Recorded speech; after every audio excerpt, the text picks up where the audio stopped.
Today, I'm pulling back the curtain and giving you an inside look at how I helped an actress from Mississippi who hadn't booked anything in years finally land a movie role through a well-known casting director, all by sharpening her personal brand and showing people exactly what made her memorable. And if you're new here, I'm Kristen Henry King. I've been a working actor for the past 20 years, and I'm here to help you figure out how you can start working more and not fall into the same traps that I went through. Now, back to Sarah Beth. Sarah Beth already had the talent. She already had the drive. She just needed a little direction. She had followed her husband's career and raised 3 beautiful kids, but that dream of being an actress never left her. She'd been told she was basic, too blonde, too blue-eyed, not diverse enough, or let's just call it what it is, too white. Yeah, that's a load of BS. And I'm about to show you how this woman who spent hundreds on headshots that were pretty and generic and had no specificity ended up taking new ones on her phone that finally got her in the room. Once we figured out her positioning, everything changed. So here's a behind-the-scene look at the personal branding clarity call that helped her finally break through. Plus, if you watch to the end, you will see one of her auditions that was her exact type that opened the door to more opportunity. And yes, she gave me full permission to share it with you, so I want to give her a huge thank you. I hope it helps anyone watching who might be in her exact position. Because honestly, there's enough room for all of us to win. I think just like being raised in the South, I don't know if like tomboy is the word, but very comfortable with like blue collar, dirty work. So yeah, very comfortable with those things for sure. Perfect positioning. You know what I mean by positioning? How you pitch yourself? Yeah. Like you would say, I'm kind of like this person, but with a this. So a salt of the earth beauty queen. Like, Ooh, it's cool because you could make that as part of your slogan. Like, I may look like a beauty queen, but I know how to get my hands dirty. I like that. Because I think I look girly. You look really girly, but there's no way I would know that you could feed horses and stuff like that. Westworld. You remember Westworld? You could have played that lead girl because she was pretty, but she could ride horses. She could do all those things.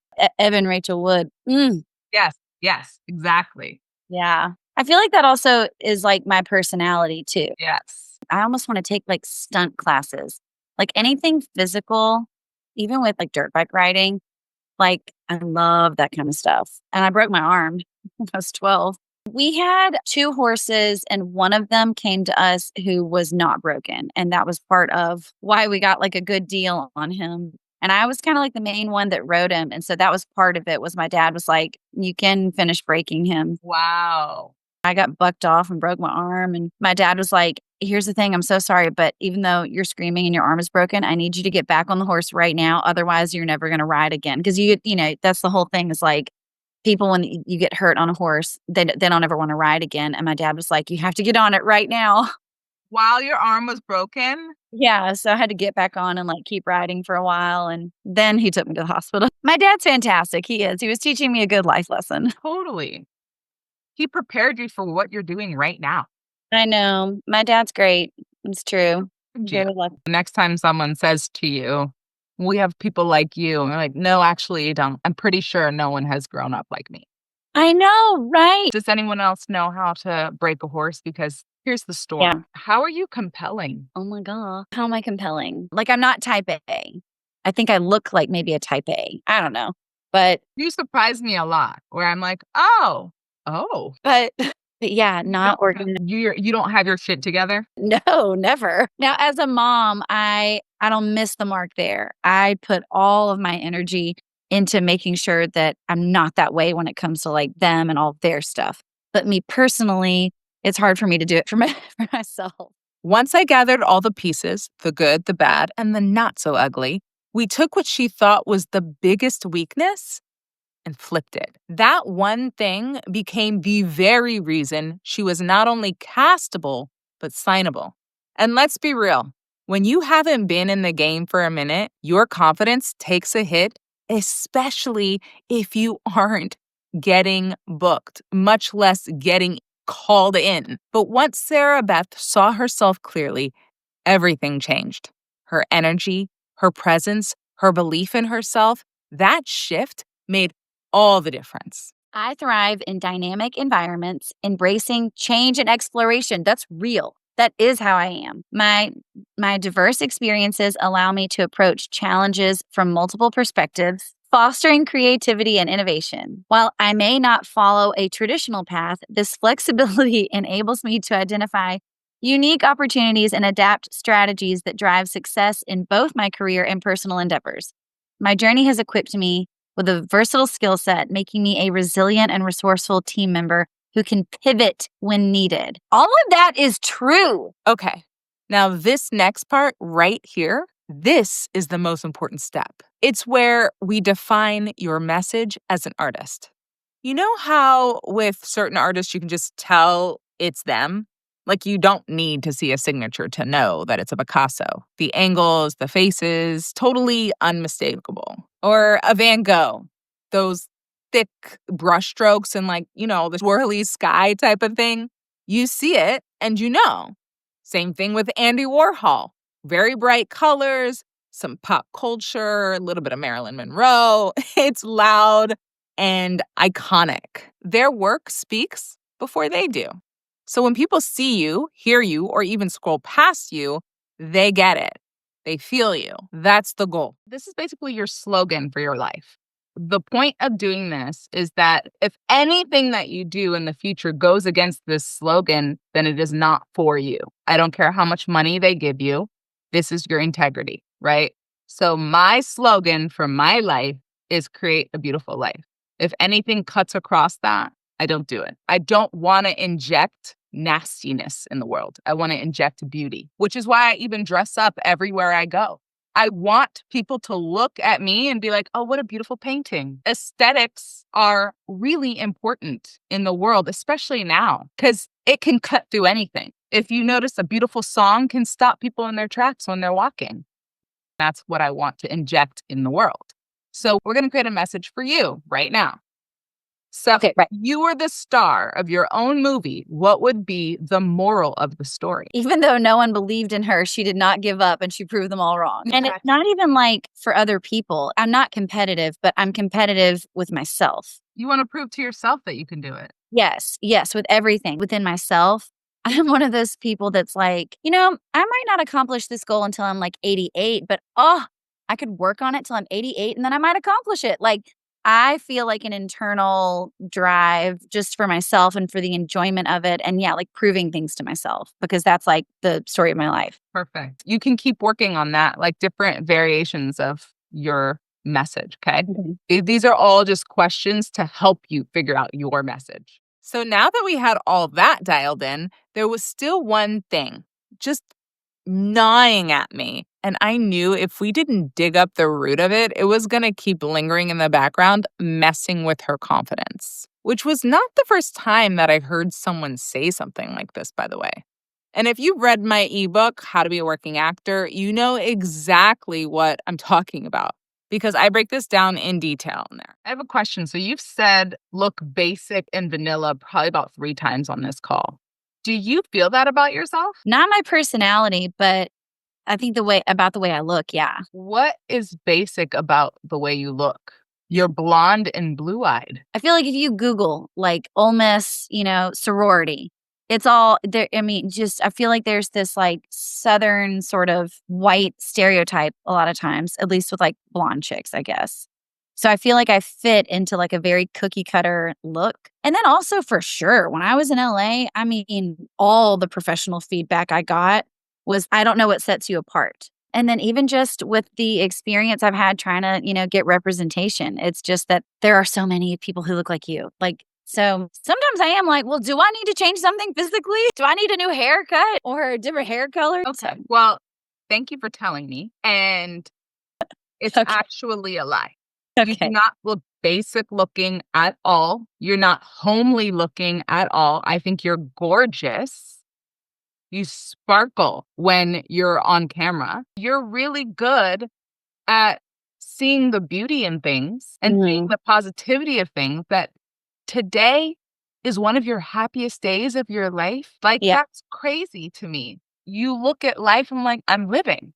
I'm here. It's look at I'm able to organize today. I never get to do that. Yeah. It's like you find joy in small things, and that is a very good quality to have.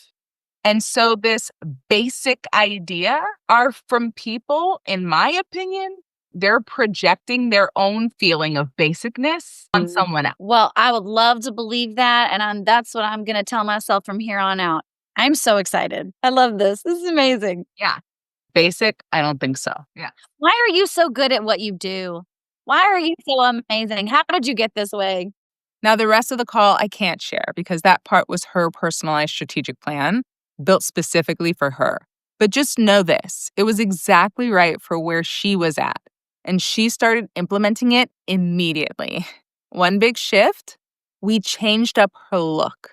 It was reading a little too sweet, a little too sorority, but that wasn't her real life. I mean, she's gritty and grounded and blue collar, and we leaned into that. I was trying to have her be that girl on the farm in like a Lifetime movie, the one where the city guy comes in for help and she's like milking a cow. Then all of a sudden, he asks her for directions and she turns around and then light sprays across her face and the music kicks in and the city guy doesn't know what hits him. Instantly in love. That is Sarah Beth. She didn't change her talent or her acting ability. She just turned on what was already her and became like a moth to a flame for roles that fit her perfectly. And as a note, it's not the job of your reps to figure out what sets you apart. It's your job to let them know with certainty what sets you apart. And I get it. Sometimes it's hard to see what sets you apart when you're trying to do it yourself. And that's exactly why I ask incredibly specific questions and get you to give me the answers. I mine the gold in those answers because believe me, there's gold in there. And that gold, it makes for one hell of a winning combination. Okay, now, with this new positioning in mind, check out some of her new shots. Some she did herself, others with a photographer, but this time she had direction. And direction plus knowing who you are, that creates confidence. And you can see that confidence in these photos. Within just a few weeks, she got an audition. And the casting director actually reached out to her personally to compliment her work. That's the power of clarity. And now the audition tape that put her on the short list for this casting director. Hi, I'm Sarah Beth Montgomery. I'm 5'4", and I'm in Jackson, Mississippi.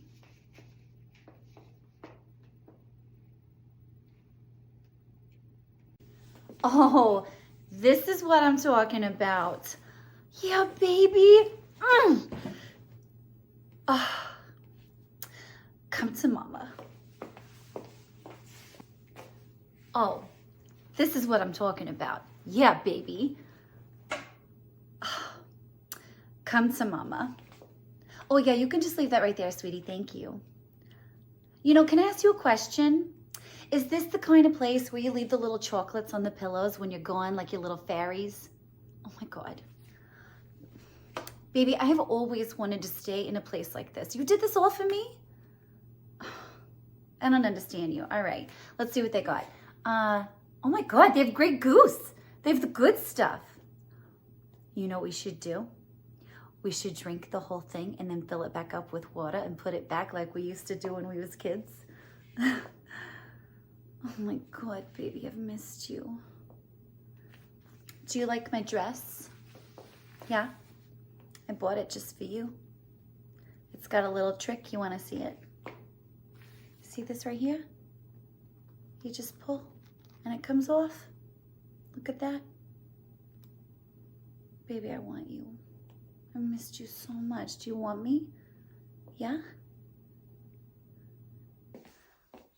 Oh, this is what I'm talking about. Yeah, baby. Can I ask you something? Did you do all this for me? Why? I don't hear from you for God knows how long. Do you know I don't ever stop worrying about you, thinking about you? And I don't mean just since you've been in, I mean since we were... All right, I don't know how much time we have, so I'm just going to say it because I know we got to make the most of it. But I was meant for you and you were meant for me, all right? That's just how it's always going to be. So I don't want to hear any more about it, and you're going to call me, all right? Okay, I'm just see what they got in the mini fridge now. Tell me you don't see a blue-collar beauty queen right there. Dang, that was so good.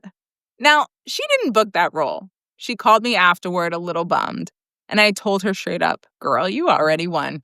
Why? Because that casting director reached out to her. I've been in this business for over 20 years, and I've never had that happen. Maybe to my manager or to my agent, but never to me personally. And guess what? He booked her for something else not long after. She's been auditioning for him regularly ever since. Because she won the room, and that is the prize. Now she knows what she's selling so she can pitch it to the right buyer. And that's what I'm always preaching. Clarity creates momentum. Because you know what? The market is always right. So when you deviate from your lowest hanging fruit, you're actually ignoring the market. Listen, you're not going to be right for every show, every casting director, or every movie.